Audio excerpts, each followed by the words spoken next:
السلام علیکم ورحمۃ اللہ وبرکاتہ۔ ناظرین و سامعین، دارالعلوم دیوبند سے ایک ضروری اعلان جاری ہوا ہے۔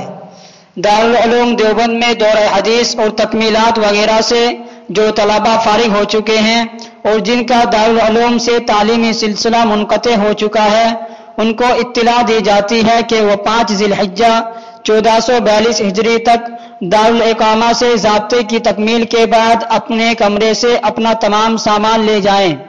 متعینہ تاریخ تک نہ آنے کی صورت میں دارالاقامہ الماریوں کو خالی کرنے پر مجبور ہوگا۔ ناظرین، یہ اعلان جاری ہوا ہے دارالعلوم دیوبند کے محتمیم صاحب مفتی ابوالقاسم نعمانی کی جانب سے۔